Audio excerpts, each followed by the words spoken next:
Good morning my dear students. आज हम सुगम भारती हिंदी का पाठ 10 आज का कौवा पढ़ेंगे। सबसे पहले आप पेज नंबर 6363 अपनी बुक से ओपन कर लेंगे। आप देखिए इस पेज पर एक चित्र आपको नजर आ रहा है। चित्र में आपको क्या क्या नजर आ रहा है? एक कौवा घड़े के ऊपर बैठा हुआ नजर आ रहा है। आसपास बिल्कुल समतल जगह है, चिकनी जगह है, जहां पे कोई कंकड़ पत्थर वगैरह कुछ भी नजर नहीं आ रहा है और पीछे पेड़ लगे हुए हैं। अपने बचपन में अभी कभी एक कहानी सुनी होगी। एक कौवा प्यासा था, घड़े में थोड़ा पानी था, कौवा लाया कंकड़, घड़े में डाला कंकड़, ऊपर आया पानी और कौवे ने पिया पानी। तो पहले हमने ये वाली कहानी सुनी थी, मगर ये पुराने समय के कौवे की कहानी थी।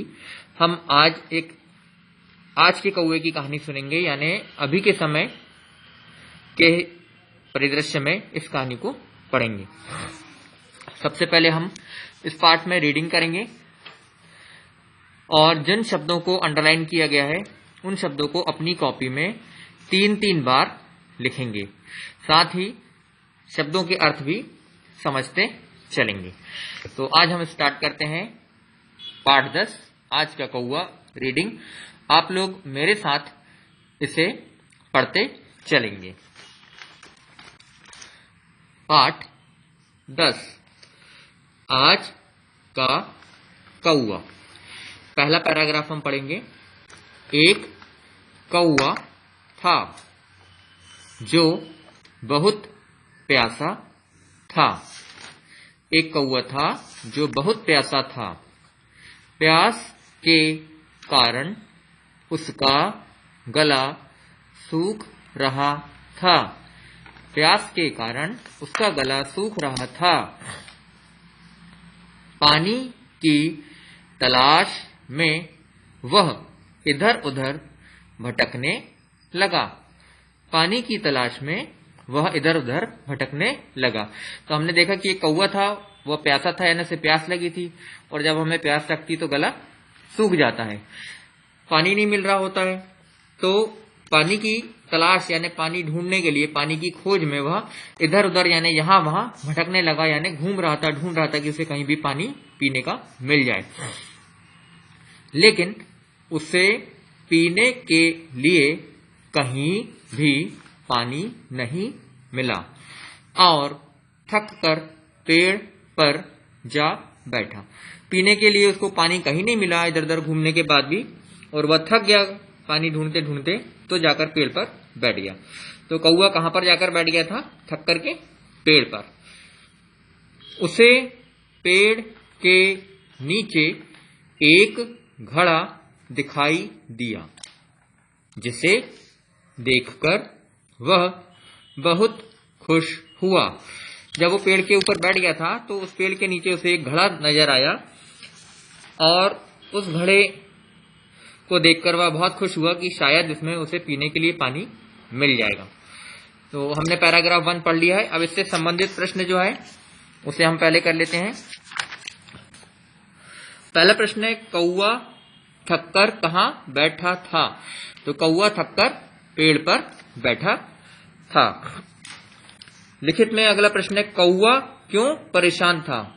कौवे को प्यास लगी थी और उसे पीने का पानी नहीं मिल रहा था, वह थक गया था पानी की तलाश करते करते, इसलिए कौवा बहुत परेशान था। अगला प्रश्न है, कौवे को पेड़ के नीचे क्या दिखा? तो हमने देखा कि जब कौवा थक गया था और पेड़ पर बैठा तो उसे पेड़ के नीचे एक घड़ा दिखा। कौवे को पेड़ के नीचे एक घड़ा दिखा।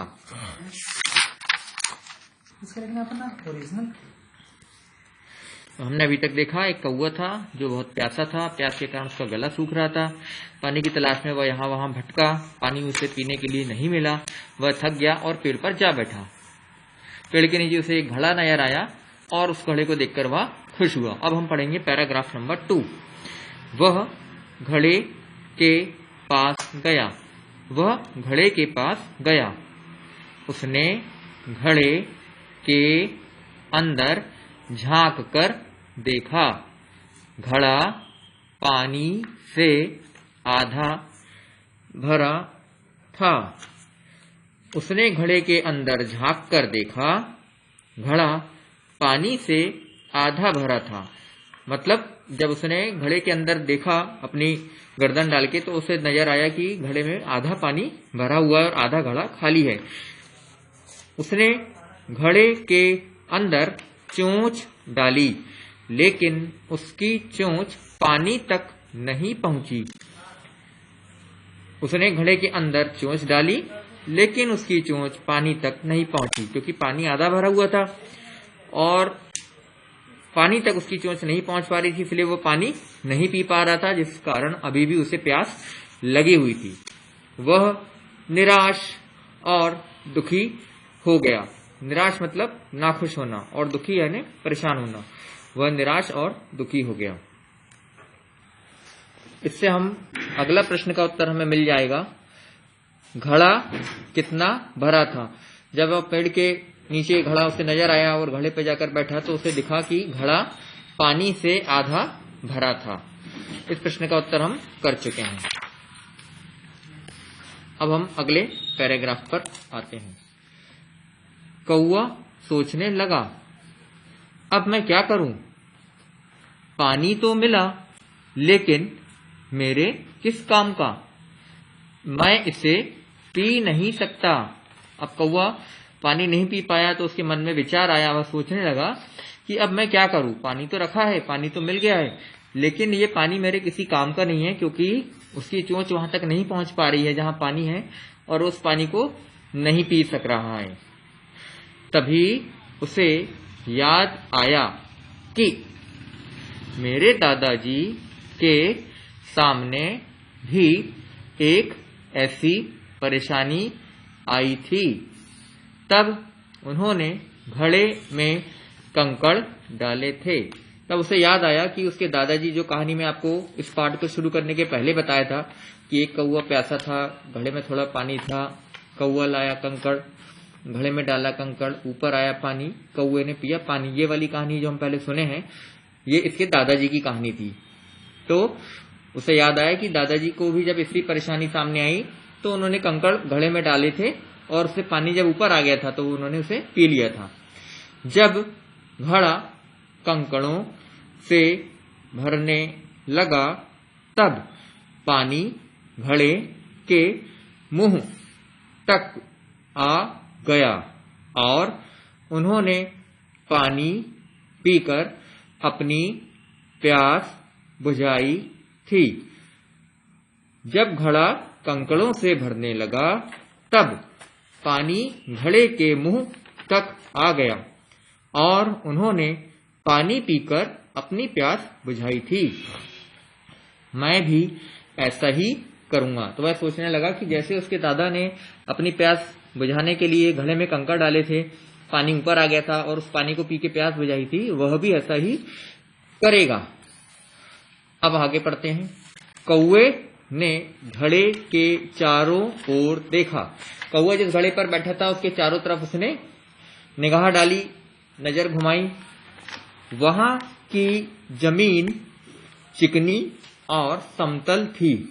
चिकनी यानी सरपट, समतल यानी एकदम सतह जो ऊपर नीचे नहीं होती है, ऊंची नीची नहीं होती है, उसे हम समतल कहते हैं। चिकनी और समतल थी।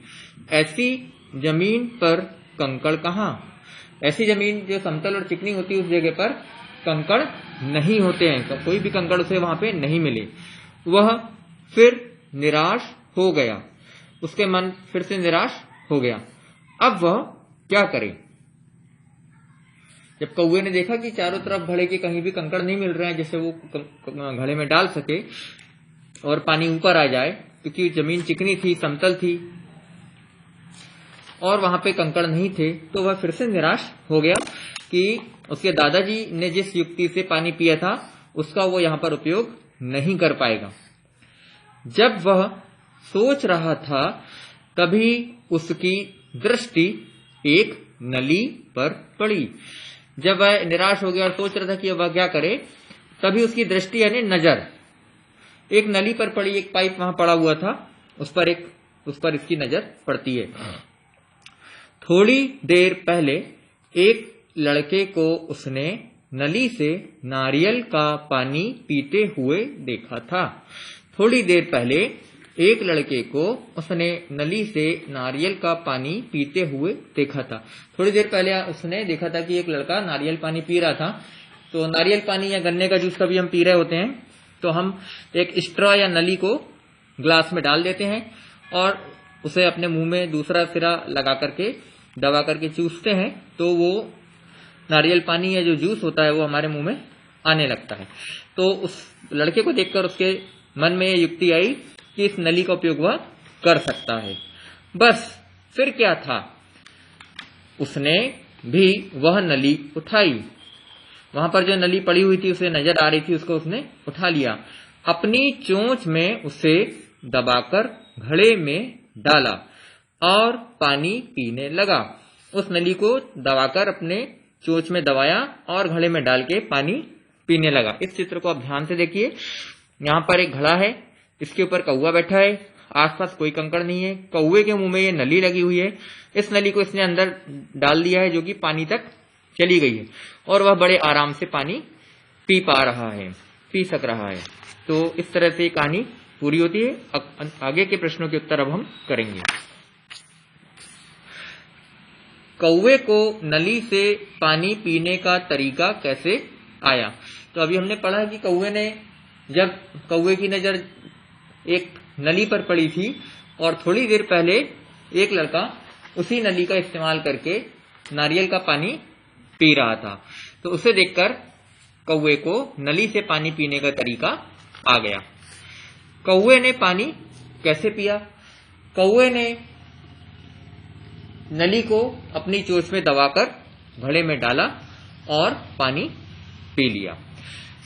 अब हम आते हैं इस पाठ के अभ्यास पर। यहां लिखा है सही जोड़ी बनाइए। इसके पहले हम इस पाठ के नए शब्द एक बार पढ़ लेंगे और इन शब्दों को 3-3 बार लिखेंगे।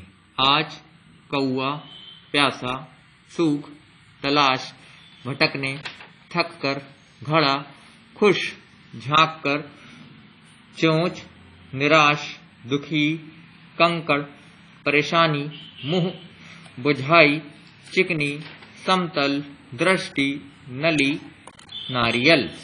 इस पाठ के शब्दार्थ पर आते हैं, शब्दों के अर्थ सीखेंगे। तलाश का मतलब होता है खोज या ढूंढना। दृष्टि का अर्थ होता है निगाह या नजर। जमीन का अर्थ होता है भूमि। परेशानी का अर्थ होता है कठिनाई। अब हम अगला प्रश्न करेंगे, सही जोड़ी बनाइए। यहां में सही जोड़ी बनाने के लिए एक करके दिखाया गया, यहाँ शब्द लिखा है भरा और इसे मिलाया गया है खाली से। इससे हमें समझ में आ गया है कि भरा का उल्टा होता है खाली, उल्टा यानी विलोम। तो यहाँ हमको विलोम शब्दों से जोड़ी बनाना है और यहाँ पे खाली स्थान पर जो जगह रिक्त है वहां पे उसका विलोम शब्द सामने लिखना है। जैसे भरा की जोड़ी मिली है खाली से, तो भरा के सामने हमने खाली लिख दिया है। अगला शब्द है जाना। जाना का विलोम होता है आना, तो जाना के सामने हमने लिख दिया आना। दुखी का विलोम होता है सुखी, दुखी के सामने लिख दिया हमने सुखी। अच्छा का विलोम होता है बुरा, अच्छा के सामने लिखेंगे बुरा। अंदर का विलोम होता है बाहर, अंदर का विलोम उसके सामने बाहर हमने लिख दिया है। अगला अभ्यास है समान तुक वाले शब्द लिखिए।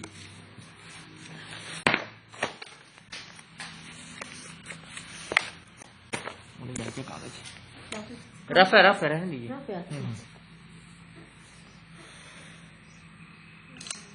इसका अभ्यास आपको पहले से भेजा गया है। पानी, पहला शब्द दिया झटपट, खटपट, नटखट, सरपट। अब आपको बाकी करने हैं, ये इसका अभ्यास आपको भेजा गया है। पानी, रानी, ज्ञानी, दानी, अगर, मगर, नगर, कमर, आया, लाया, खाया, पाया। इस तरह से एक समान ध्वनि वाले शब्द इनको आप इसमें लिखेंगे। अब हम आते हैं पेज नंबर 67 के अभ्यास पर। सही विकल्प चुनकर रिक्त स्थान भरिए। सही विकल्प यानी यहां पर हमको लाइन के बाद में 2 शब्द लिखे होंगे, उसमें से जो सही होगा उसे हमें चुनना है, कौन सा सही है। और रिक्त का मतलब होता है खाली, ये जो डॉट बना है इसे रिक्त कहते हैं, ये जो खाली जगह यहाँ पे भरना है। क, पानी से आधा भरा था। कौन सी चीज है जो पानी से आधी भरी थी? घड़ा या घड़ा।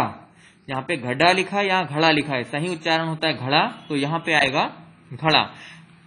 पहले वाले पे हमने टिक करेंगे और यहाँ लिखेंगे घड़ा। दूसरा, कौवा रिक्त खाली स्थान पर बैठा था। कौवा कहाँ बैठा था? पेड़ पर या पेड़ पर।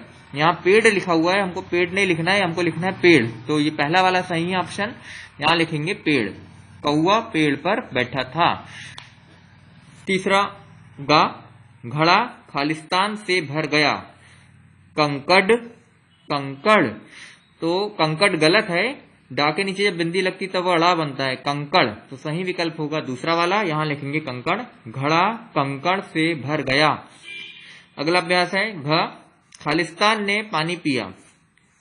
लड़के लड़के, सही विकल्प है लड़के, इस पे हमने टिक लगाया है और यहां लिखेंगे लड़के ने पानी पिया। आखिरी है, कौवे की नजर एक नली पर खालिस्तान पड़ी पड़ी। सही विकल्प है पड़ी, पहला वाला, इस पे हम टिक लगाएंगे राइट का और यहाँ खालिस्तान में लिखेंगे पड़ी। कौवे की नजर एक नली पर पड़ी। अगला अभ्यास नंबर 4 है, निम्नलिखित वाक्यों में से सही में शब्दों को सही क्रम में लिखिए। यहाँ एक लाइन लिखी है पर शब्दों को गलत तरह से लिखा है, जिससे उसका सही अर्थ नहीं निकलता। इसे हम पढ़ते हैं, एक प्यासा बहुत कौवा था। इसे हमें सही तरह से लिखना है, तो इसे हम कैसे लिखेंगे? एक कौवा बहुत प्यासा था। एक कौवा बहुत प्यासा था। बाकी का आपको मैं डिक्टेट कर रहा हूं, आपको भेजे हुए फोटो के माध्यम से लिखना है। था, जब सोच वह रहा, इसे लिखेंगे जब वह सोच रहा था। गा, क्या बस फिर था, प्रश्नवाचक चिन्ह, इसे हम लिखेंगे बस फिर क्या था, बस फिर क्या था। अंतिम है घ, पी इसे मैं सकता नहीं। मैं इसे नहीं पी सकता। इस तरह से इसे हम कंप्लीट कर लेंगे। इस पाठ का अंतिम अभ्यास है, दिए गए उदाहरण के अनुसार लिखिए। जैसे एक उदाहरण यहाँ पे, इस क्लाउड में, इस बादल के अंदर कुछ शब्द लिखे हैं, दूसरे बादल में भी कुछ शब्द लिखे हैं, और इन दोनों से एक एक शब्द को मिलाते हुए हमें लिखना है जो सार्थक हो। जैसे पहला लिखा है, यहां से लिया है काला। काला कौन होता है इनमें से? हमें मिला कौवा, तो काला कौवा। दूसरा शब्द है हरा, तो हरा कौन होता है? तोता, तो हम लिखेंगे हरा तोता। अगला है काली, तो काली यहां से कौन होती है? कोयल, कोयल, काली के सामने कोयल। नेक्स्ट है सफेद, सफेद कौन होता है? बगुला, तो हम यहां सामने लिखेंगे बगुला। अगला है रंग बिरंगी, रंग बिरंगी कौन होती है? तितली, सामने लिखेंगे यहाँ पे तितली। अंतिम है नीला, नीला, तो नीला कौन होता है? नीलकंठ। इस तरह से ये पाठ हमारा कंप्लीट हो जाता है, और आप इस पाठ को कंप्लीट करके अपनी हिंदी की कॉपी में ये वाला चित्र कौवे का बनाएंगे और उसको अच्छी तरह से रंग भरेंगे। Thank you for watching.